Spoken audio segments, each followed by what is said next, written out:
എല്ലാ പ്രിയപ്പെട്ട കൂട്ടുകാർക്കും സ്മിതൂസ് വേൾഡിൻ്റെ പുതിയ വീഡിയോയിലേക്ക് സ്വാഗതം.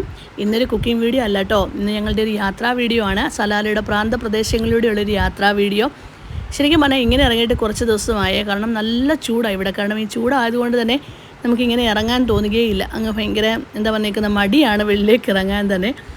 പക്ഷേ ഞാനിങ്ങനെ പോയ കൂട്ടത്തിൽ കാണേ ഈ ഭയങ്കര ചൂടാണെന്നൊക്കെ പറഞ്ഞാലും കൊച്ചുങ്ങൾക്ക് കളിക്കാൻ ഒരു എന്താ പറഞ്ഞേക്കുന്നത് ചൂടുമില്ല, മഴയില്ല, ഒന്നുമില്ല അല്ലേ. അവരവരുടേതായിട്ടുള്ള രീതികളിൽ എൻജോയ് ചെയ്യുന്നുണ്ട്. അങ്ങനെ ഞങ്ങളിങ്ങനെ യാത്ര ചെയ്യുകയാണ് കേട്ടോ. സലാല എന്നാൽ ഒരു കൊച്ചു കേരളം തന്നെയാണെന്ന് പറയും. ഇതൊക്കെ ഇതിൻ്റെ സിറ്റി ഭാഗങ്ങളാണ്. ഇതിൻ്റെ ഉൾപ്രദേശങ്ങളിലേക്ക് ചെന്നാലുണ്ടല്ലോ, നമ്മളൊന്ന് കണ്ണും മൂടി അങ്ങോട്ടൊന്ന് ചെന്ന് കഴിഞ്ഞാൽ ശരിക്കും നമ്മൾ കേരളത്തിലെ ഒരു ഗ്രാമപ്രദേശത്തിൽ എത്തി നിൽക്കുന്ന ഒരു ഫീല് തന്നെയാണ്. ഏറ്റവും മനോഹരമായ മരുഭൂമിയിലെ ഏറ്റവും മനോഹരമായ ഒരു കാഴ്ചയാണ് സലാല നമുക്ക് സമ്മാനിക്കുന്നത്. ശരിക്കും പറഞ്ഞാൽ ഞങ്ങളൊക്കെ വെയിറ്റിങ്ങിലാണ് കേട്ടോ. ഖരീഫ് സീസൺ, അതായത് മഴക്കാലത്തിന് വേണ്ടിയുള്ള വെയിറ്റിങ്ങിലാണ്. ഇപ്പോഴത്തെ ഈ ചൂടൊക്കെ ഞങ്ങളങ്ങ് സഹിക്കും, കാരണം മഴക്കാലം അടുത്തെത്താറായിട്ടുണ്ട്. ജൂൺ ലാസ്റ്റ് ജൂലൈ ഒക്കെ ആകുമ്പോഴത്തേന് ഞങ്ങൾക്ക് മഴക്കാലം എത്തും. അന്നേരം ഈ ഒരു തിക്കും ഇപ്പോൾ ഈ റോഡൊക്കെ കണ്ടോ, ഒട്ടും തിക്കില്ല, തിരക്കില്ലാത്ത ഒരു റോഡാണ് കേട്ടോ. ശാന്തസുന്ദരമായ സ്ഥലമാണ്. നമുക്ക് നല്ല ഫ്രീ ആയിട്ട് സഞ്ചരിക്കാവുന്ന സമയമാണ്. പക്ഷേ ഒരു ജൂലൈ ഓഗസ്റ്റ് ഒക്കെ സമയം ആകുമ്പോഴത്തേന് ഈ ഒരു റോഡിൻ്റെ ഒരു എന്താ പറഞ്ഞേക്കുന്നത് ഈ ഒരു കാഴ്ചകളെ മാറും. നല്ല തിരക്കുള്ള റോഡായിട്ട് മാറും. നല്ല എന്താ പറയുക ക്ലൈമറ്റൊക്കെ മാറി ഭയങ്കര രസകരമായിട്ടുള്ള ഒരു ക്ലൈമറ്റിലേക്ക് എത്തിച്ചേരും കേട്ടോ. ഒരുപാട് വിനോദസഞ്ചാരികൾ ഇങ്ങോട്ട് വരികയും ചെയ്യുന്ന ഒരു സമയമാണ് ജൂലൈ ഓഗസ്റ്റ് ഒക്കെ. അതുകൊണ്ട് ഇപ്പോഴത്തെ ചൂടൊക്കെ ഞങ്ങളങ്ങ് സഹിക്കും കേട്ടോ. കാരണം അത്രയ്ക്ക് നല്ല ക്ലൈമറ്റിലേക്ക് ഇനിയിപ്പോൾ സലാല എത്താൻ പോകുന്നത്. എൻ്റെ മിക്കവാറും വീഡിയോയ്ക്കകത്തൊക്കെ ഞാൻ പറയാറുള്ളതാണ് സലാലയിലെ ക്ലൈമറ്റിനെ പറ്റിയൊക്കെ. ഇവിടെ കൂടെ ഒക്കെ പോയപ്പോൾ ഞങ്ങൾ ആടിനെയൊക്കെ കാണുന്നുണ്ട്. കാരണം ബക്രീദൊക്കെ ഇനി അടുക്കുന്നു. ഒരുപാട് ആടുകളെയും ഒക്കെ വിൽക്കാനായി വെച്ചിരിക്കുന്നുണ്ട്. നല്ല തിരക്കുകളൊക്കെ അനുഭവപ്പെടാൻ തുടങ്ങിയിട്ടുണ്ട് ഈ സമയങ്ങളിൽ. കാരണം അടുത്ത ആഴ്ച ഇവിടെ ബക്രീദ് അനൗൺസ് ചെയ്തിട്ടുണ്ട്. അന്നേരം റോഡിൽ പതിവിലും കൂടുതൽ തിരക്കുകൾ ഇന്ന് അനുഭവപ്പെടുന്നുണ്ട്. അങ്ങനെ ഞങ്ങൾ സലാലയുടെ ഉൾപ്രദേശങ്ങളിലേക്ക്, പ്രാന്തപ്രദേശങ്ങളിലേക്ക് കയറിയിരിക്കുകയാണ്. ശരിക്കും പറഞ്ഞാൽ ഗൾഫ് എന്ന് പറഞ്ഞാൽ നമ്മുടെ മനസ്സിലേക്ക് ആദ്യം ഓടിയെത്തുന്നത് എന്താണ്? ഭയങ്കര മണലാരണ്യം അല്ലേ. നമ്മളൊരു സിനിമയ്ക്കകത്ത് കേട്ട പോലെ മണലാരണ്യം, ചുട്ടുപൊള്ളുന്ന വെയിലും അതുപോലെ തന്നെ ഒട്ടകങ്ങളും ഒക്കെ മാത്രമായിട്ടുള്ള ഒരു സ്ഥലമാണ് ഗൾഫ് എന്നാണ് നമ്മുടെയൊക്കെ മനസ്സിൽ പതിഞ്ഞിരിക്കുന്ന ഒരു ചിത്രം. നമ്മൾ നാട്ടിൽ നിന്ന് വിട്ടു പോരുമ്പോഴും നമുക്കൊക്കെ ആ ഒരു വിഷമമല്ലേ, അയ്യോ ഇനി ഈ ഒരു നാടിൻ്റെ ക്ലൈമറ്റ് നമുക്ക് എവിടെ ചെന്നാൽ കിട്ടും, അല്ലെങ്കിൽ ഇനി നമ്മൾ പോകുന്ന സ്ഥലങ്ങളിൽ ഇതൊന്നും ഇല്ലല്ലോ എന്നൊരു വിഷമമല്ലേ. പക്ഷേ അങ്ങനെയല്ല കേട്ടോ. സലാല എന്ന് പറഞ്ഞു കഴിഞ്ഞാൽ ഗൾഫിലെ ഒരു കൊച്ചു കേരളം തന്നെയാണ്. ശരിക്കും പറഞ്ഞാൽ വിസിറ്റ് ചെയ്യാനൊക്കെ ആഗ്രഹിക്കുന്നവർ, അല്ലെങ്കിൽ യാത്ര ചെയ്യാനൊക്കെ ആഗ്രഹിക്കുന്നവരാണെങ്കിൽ ഒരു വട്ടമെങ്കിലും സലാലയിൽ ഒന്ന് പോകുന്നത് നന്നായിരിക്കും. കാരണം അത് വരുന്നുണ്ടെങ്കിൽ ജൂലൈ ഓഗസ്റ്റ് മാസങ്ങളോടൊക്കെ അനുബന്ധിച്ച് വരണം. ഓഗസ്റ്റ് സെപ്റ്റംബർ ഈ മാസങ്ങളൊക്കെ അനുബന്ധിച്ച് വന്നാൽ ശരിക്കും പറഞ്ഞാൽ സലാല വേറൊരു സലാല തന്നെ കേട്ടോ. മരുഭൂമി എന്നല്ല, ശരിക്കും പറഞ്ഞാൽ ഒരു പർദീസ തന്നെ നമുക്ക് പറയാം. എന്താ പറയുന്നത് ഗൾഫിൻ്റെ പർദീസ, ഗൾഫിലെ പർദീസ തന്നെ നമുക്ക് പറയാം സലാലയെ പറ്റി. അത്രയ്ക്ക് മനോഹരമായിട്ടുള്ള സ്ഥലമായിട്ട് മാറും. പച്ചപ്പുകളും, അതായത് ഈ മൊട്ടക്കുന്നുകളൊക്കെ ഉണ്ടല്ലോ, അതെല്ലാം കവർ ചെയ്ത് നല്ല പച്ചപ്പ് തിങ്ങി നിറഞ്ഞു നിൽക്കുന്ന ഒരു സ്ഥലമായിട്ട് മാറും. വെള്ളച്ചാട്ടങ്ങളും അരുവികളും അതുപോലെ തന്നെ ഇഷ്ടം പോലെ തിക്കും തിരക്കും റോഡുകൾ ആകെപ്പാടെ അങ്ങ് ബഹളമയമായി മാറും ആ സമയങ്ങളിൽ. അതുകൊണ്ട് ഒരു വട്ടമെങ്കിലും ഈ സലാലയിൽ ഒന്ന് വിസിറ്റ് ചെയ്യുന്നത് നല്ലതായിരിക്കും. ജൂലൈ ഓഗസ്റ്റ് മാസങ്ങൾ, ഓഗസ്റ്റ് സെപ്റ്റംബർ ഈ മാസങ്ങളിലെല്ലാം ഈ ഒരു പച്ചപ്പ് നമുക്ക് കാണാൻ പറ്റും. കണ്ടോ, ഇതാണ് സലാലയുടെ ഉൾപ്രദേശങ്ങളാണ്. ശരിക്കും പറഞ്ഞാൽ പഴയ രീതിയിലുള്ള ബിൽഡിങ്ങും ഒക്കെ ആയിട്ടുള്ള സ്ഥലങ്ങളാണ്.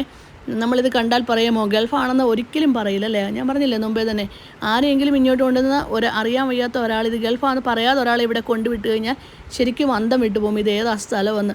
ഇവർ ഗൾഫെന്ന് പറഞ്ഞ് നമ്മളെ പറ്റിക്കുകയാണോ എന്ന് വിചാരിക്കും. അത്രയ്ക്ക് മനോഹരമായിട്ടുള്ള ഒരു സ്ഥലമാണ് സലാല. കണ്ടോ, വാഴത്തോട്ടങ്ങളൊക്കെ നിൽക്കുന്നുണ്ടോ. ശരിക്കും പറഞ്ഞാൽ അതിന് എന്താ പറഞ്ഞേക്കുന്നത്, അതിനെ ഒന്ന് മാറ്റി. നമ്മളെല്ലാം പറയും വാഴ ഒരുമിച്ച് നിന്നാൽ അതിനകത്ത് ഫലം ഉണ്ടാകില്ലെന്നൊക്കെ. പക്ഷേ ഇവിടെ 5ഉം 6ഉം വാഴയാണ് ഒരു തടത്തിൽ നിൽക്കുന്നത് കേട്ടോ. അവരതിനെ മാറ്റി വയ്ക്കുകയൊന്നുമില്ല. അതിന് വെള്ളം ഒഴിക്കുന്നു, അതിനെ കൃഷി എന്താ പറയുന്നത് വളമൊക്കെ ഇടുന്നു, ഇത്രയും മാത്രമേ ഉള്ളൂ. അതിന് പക്ഷേ നല്ല ഫലം അതിന് കിട്ടുകയും ചെയ്യുന്നുണ്ട്.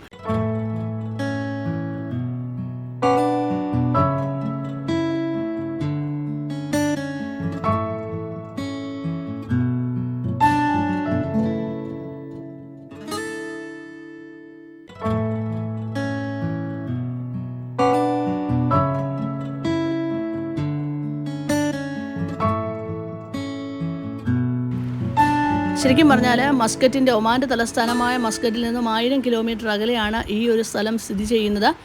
പച്ചപ്പ് കൊണ്ട് അനുഗ്രഹിക്കപ്പെട്ട ഒരു ദേശമാണ് സലാല. ഞാനിങ്ങനെ പോകുന്ന കൂട്ടത്തിൽ ഈ ഒരു പ്രകൃതി ഭംഗി കാണിക്കാൻ വേണ്ടിയാണ് ഈ ഒരു വീഡിയോ എടുത്തിരിക്കുന്നത്. ഇതിൻ്റെ പ്രാന്തപ്രദേശങ്ങളിലേക്ക് പോകുന്തോറും ഇത്രത്തോളം ഭംഗിയുണ്ടെന്ന് കാണാൻ വേണ്ടിയാണ് ഞാനിത് എടുത്തിരിക്കുന്നത് കേട്ടോ. ഇങ്ങനെ വന്ന കൂട്ടത്തിലാണ് ഇവിടെ കുറച്ച് ചീരകൃഷിയും പാലൊക്കെ ഇങ്ങനെയുള്ള കൃഷികൾ ചെയ്യുന്നു. ശരിക്കും പറഞ്ഞാൽ ചീരയൊക്കെ കാണുമ്പോൾ ഭയങ്കര ഇഷ്ടമാണ്. നമുക്ക് നാട്ടിലെ ആ ഒരു ഫീലുണ്ടല്ലോ, ചീരയൊക്കെ നമ്മൾ മേടിക്കുന്ന ആ ഒരു എന്താ പറഞ്ഞിരിക്കുന്ന ഫീല്, ഇങ്ങനെയൊക്കെ കാണുമ്പോൾ ഭയങ്കര ഇഷ്ടമാണ് പോയി മേടിക്കാനൊക്കെ. അങ്ങനെ ഞങ്ങൾ ഇവിടെ ഒന്ന് നിർത്തി എന്നിട്ട് പോയി ചോദിക്കണമല്ലോ ഉണ്ടോ ഇല്ലയോ ചീര കിട്ടുമോ എന്നൊക്കെ അറിയാൻ വേണ്ടിയാണ് ഞങ്ങളൊന്ന് പോയി നോക്കുന്നത്. ശരിക്കും കണ്ടോ, അവർ വെള്ളം ഇങ്ങനെ ഈ ഒരു ചാല് പോലെ വെച്ചിട്ടുണ്ട്. എല്ലാ സ്ഥലങ്ങളിലേക്കും ഇങ്ങനെ വെള്ളം എത്തും. ഇങ്ങനെ ശരിക്കും ചൂടുള്ള സമയം, പക്ഷേ കൃഷി നിൽക്കുന്ന നോക്കിക്കേ, അവരതുപോലെ അതിനെ പരിപാലിക്കും എന്നുള്ളതാണ്. കണ്ടോ, ചീര അടുത്തത് അവർ കൃഷി ചെയ്യാൻ നിർത്തിയേക്കുന്നതാണ്. അന്നേരം അത്രയ്ക്ക് അവർ വെള്ളമൊക്കെ ഒഴിച്ച് നന്നായിട്ട് പരിപാലിച്ച് ഈ കൃഷികളൊക്കെ കൊണ്ടുപോകുന്നത്.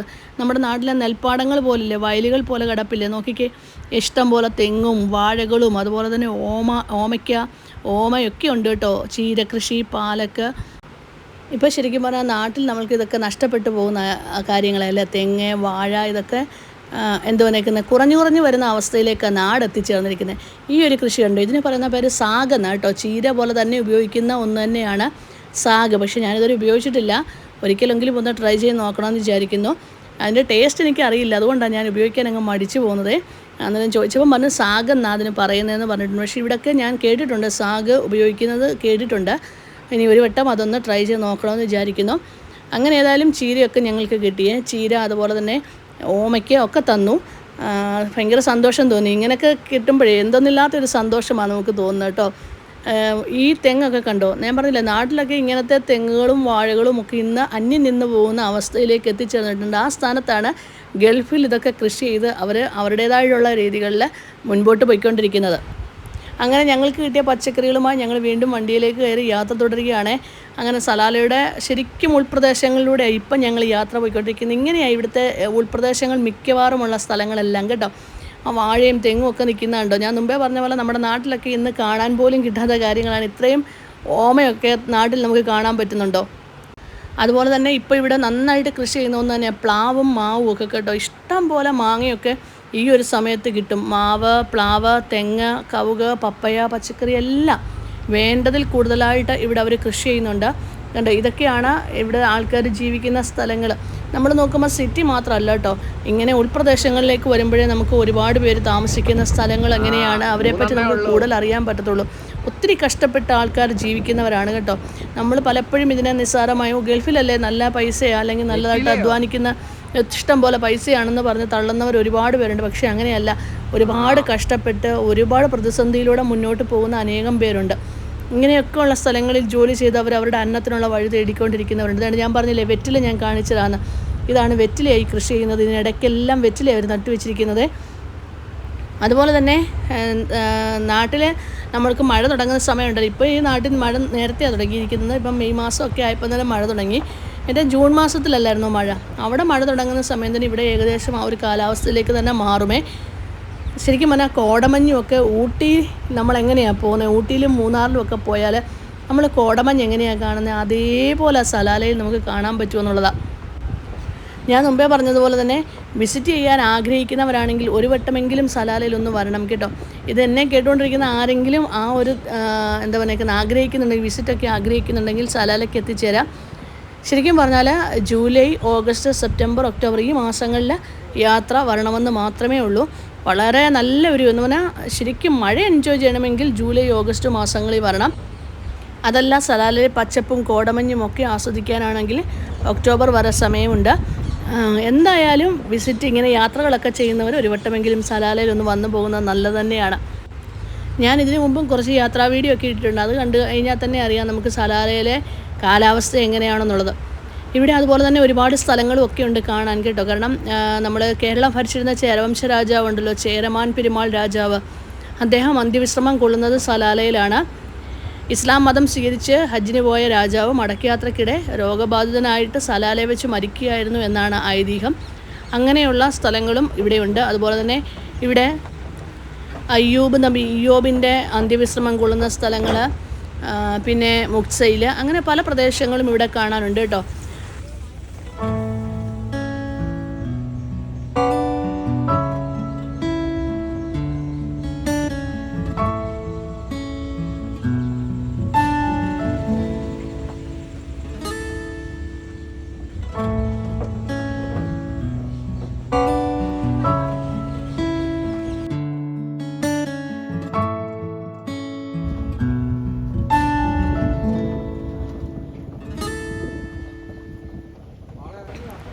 അങ്ങനെ ഞങ്ങൾ ആ ഒരു യാത്ര വന്ന് അവസാനിക്കുന്നത് മെയിൻ റോഡിലേക്കാണ്. അവിടെ വന്നിറങ്ങിയപ്പോഴാണ് നല്ലൊരു നഴ്സറി കണ്ടത് കേട്ടോ. അതായത് ഇൻഡോർ ഔട്ട്ഡോർ പ്ലാന്റ്സുകളൊക്കെ ഉള്ള ഒരു വലിയൊരു നഴ്സറി തന്നെയാണ് അത്. നല്ല റോഡ് സൈഡിലായിട്ട് തന്നെ അവർ അതിനെ വെച്ചിട്ടുണ്ട്. ഒരുപാട് ചെടികൾ അതിനകത്തുണ്ട് എന്ന് മനസ്സിലായി. ഞങ്ങളതിനകത്ത് കയറിയില്ല, ശരിക്കും പറഞ്ഞാൽ അതിനുള്ള സമയമില്ലായിരുന്നു. അതുകൊണ്ട് തന്നെയാണ്.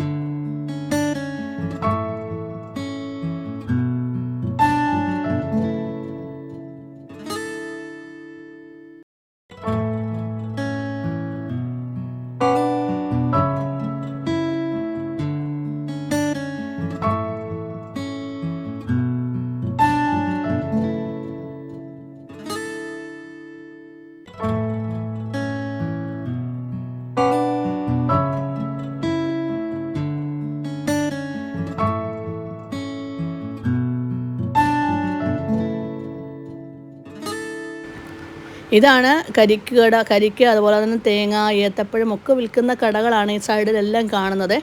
വൈകുന്നേരം ആകുമ്പോഴത്തേനും ഇവിടെ അത്യാവശ്യം തിരക്കുകളുണ്ട്. പക്ഷേ ഇതൊന്നും അല്ല ഒരു തിരക്ക് കേട്ടോ. ഞാൻ മുമ്പേ പറഞ്ഞില്ലേ ഞങ്ങൾ ഖരീഫ് സീസണായിട്ടുള്ള വെയിറ്റിങ്ങിലാണെന്ന്. ജൂലൈ ഓഗസ്റ്റ് മാസം ആകുമ്പോഴത്തേനും ഇവിടെ നമുക്ക് അടുക്കാൻ പറ്റത്തില്ല. അത്രയ്ക്ക് ജനക്കൂട്ടമായിരിക്കും, അത്രയ്ക്ക് തിരക്കായിരിക്കും. അതായത് വിദേശത്ത് നിന്നൊക്കെയുള്ള ആൾക്കാർ ഇവിടേക്ക് വരികയും വരുന്നവരെല്ലാം ഈ കരിക്കുകളും അതുപോലെ തന്നെ തേങ്ങ, വാഴപ്പഴം എല്ലാം മേടിച്ചുകൊണ്ട് പോവുകയൊക്കെ ചെയ്യുന്ന സമയങ്ങളാണ് കേട്ടോ. അന്നേരം ഒന്നും നമുക്ക് ഇങ്ങോട്ട് എടുക്കാനേ പറ്റത്തില്ല, അത്രയ്ക്ക് തിരക്കായിരിക്കും ഈ ഒരു റോഡിലും. പിന്നെ ഇതൊന്നും നമുക്ക് കിട്ടുകയില്ല, കാരണം അവർ വന്ന് അവർക്ക് ആവശ്യമുള്ള സാധനങ്ങളെല്ലാം അവിടേക്കൊക്കെ കൊണ്ടുപോവുകയും ഒക്കെ ചെയ്യുന്ന ഒരു സമയങ്ങളാണ് അത്. അതുകൊണ്ട് തന്നെ ഇപ്പോഴാണ് ഫ്രീ ആയിട്ട് ഞങ്ങൾക്ക് സഞ്ചരിക്കാൻ പറ്റിയ സമയം. പക്ഷേ ഇപ്പം കുറച്ച് ചൂട് കൂടുതലാണെന്നേ ഉള്ളൂ. എങ്കിലും നമ്മൾ ഈ പറഞ്ഞ പോലെ അന്നേരം തിരക്കുകളൊക്കെ വരുമെങ്കിലും ശരിക്കും പറഞ്ഞാൽ നമ്മൾ എൻജോയ് ചെയ്യും ആ തിരക്കുകളൊക്കെ. ഇവിടെ നമ്മൾ അങ്ങനെ കാണാത്തത് കൊണ്ട് നമുക്ക് ശരിക്കും പറഞ്ഞാൽ ആ തിരക്കുകളൊക്കെ നല്ല സന്തോഷകരമാണ്. അനേകം ആൾക്കാരെ കാണാനും ആ ഒരു സമയമുണ്ടല്ലോ, രസകരമായിട്ടുള്ള ഇവിടുത്തെ ഫെസ്റ്റിവലാണ്. അതായത് അന്നേരം ഇവിടെ നമുക്ക് ഒരു ഉത്സവം കൂട്ടാണ്. നാട്ടിൽ നമ്മളൊരു ഉത്സവത്തിന് പങ്കെടുക്കുന്ന ഒരു പ്രതീതി തന്നെ ഇവിടുത്തെ ഒരു ഫെസ്റ്റിവലിൻ്റെ സമയത്ത് നമുക്ക് കിട്ടുന്നത്. അതുകൊണ്ട് തന്നെ എല്ലാവരും അതിനെ എൻജോയ് ചെയ്യുന്നുണ്ടെങ്കിലും കുറച്ച് തിരക്കുകളൊക്കെയാണ് ആ സമയങ്ങളിലെന്നേ ഉള്ളൂ. അങ്ങനെ ഞങ്ങൾ ഏതായാലും തിരിച്ച് പോകാമെന്ന് കണ്ടു. ഇങ്ങനെ തിരിച്ച് വന്നപ്പോഴത്തേനും സമയം ഇരുട്ടായിട്ടോ തുടങ്ങിയിട്ടുണ്ട്. അന്നേരമാണ് ശരിക്കും പറഞ്ഞാൽ കടകളുടെയൊക്കെ മനോഹാരിത കാണുന്നതല്ലേ. അങ്ങോട്ട് പോയപ്പം ഇത്രയും മനോഹരമായിട്ട് നമുക്ക് കടകളൊന്നും തോന്നിയില്ല. പക്ഷേ ഇങ്ങനെ കടകളൊക്കെ മനോഹരമാകുന്നത് വൈകുന്നേരങ്ങൾ ആ ലൈറ്റൊക്കെ ഇടുന്ന സമയത്താണ്. അങ്ങനെ ഏതായാലും എന്നാൽ കഴിച്ചിട്ട് തന്നെ വീട്ടിലേക്ക് പോകാമെന്ന് വിചാരിച്ചു. അങ്ങനെ ഞങ്ങൾ കഴിക്കാനായിട്ടിരിക്കുകയാണ്. ഞാൻ വീഡിയോ എടുക്കുന്നതിൻ്റെ ആ ഒരു നാണത്തിലാണ് എല്ലാവരും ഇരിക്കുന്നത്. ഇത് കണ്ടോ, ഇത് ഞങ്ങൾ താലിയായിരുന്നു ഓർഡർ ചെയ്തേക്കുന്നത്. ശരിക്കും പറഞ്ഞാൽ ഈ ഒരു പച്ചമുളകൊക്കെ ഉണ്ടല്ലോ, ഇവിടെ വന്ന് ഈ താലി ഓർഡർ ചെയ്യുമ്പം ഈ ഒരു പച്ചമുളക് കിട്ടിയില്ലെങ്കിൽ ഭയങ്കര വിഷമമാണ്. ശരിക്കും ഞാൻ താലി ഓർഡർ ചെയ്യുന്ന ഈ ഒരു പച്ചമുളകിന് വേണ്ടിയാണ് കേട്ടോ, വേറൊന്നുമല്ല. ഒരു താലിയോട് ഈ ഒരു പച്ചമുളക് കഴിക്കാൻ ഭയങ്കര ടേസ്റ്റാണ്, അത്രേ ഉള്ളൂ. അങ്ങനെ എന്നാൽ ഞങ്ങളിന്ന് കഴിച്ചിട്ട് വീണ്ടും നമ്മൾ ഇന്നത്തെ ഒരു വീഡിയോ ഇവിടെ നിർത്തുകയാണ്. ഇതുവരെയും എൻ്റെ വീഡിയോ കണ്ട് എന്നെ സപ്പോർട്ട് ചെയ്ത എല്ലാവർക്കും ഒരുപാട് നന്ദി. തുടർന്നും നിങ്ങളുടെ സപ്പോർട്ടുകൾ പ്രതീക്ഷിക്കുന്നു. ഇന്നത്തെ എൻ്റെ വീഡിയോ ഇഷ്ടമായെങ്കിൽ ഒന്ന് ലൈക്ക് ചെയ്യാനും ഷെയർ ചെയ്യാനും സബ്സ്ക്രൈബ് ചെയ്യാനും കമൻറ്റ് ബോക്സിൽ കമൻറ്റ് ചെയ്യാനും മറന്നു പോകല്ലേ. നിങ്ങളുടെ ഓരോ ലൈക്കുകളും കമൻറ്റുകളും ഒക്കെ ഞങ്ങൾക്ക് വളരെ പ്രധാനപ്പെട്ടതാണ്. ഇതുവരെയും എന്നെ സപ്പോർട്ട് ചെയ്ത എല്ലാവർക്കും വീണ്ടും ഹൃദയത്തിൻ്റെ ഭാഷയിൽ നന്ദി കരയറ്റുന്നു. അങ്ങനെ ഇന്നത്തെ വീഡിയോ ഇവിടെ നിർത്തുകയാണ്. Thank you for watching.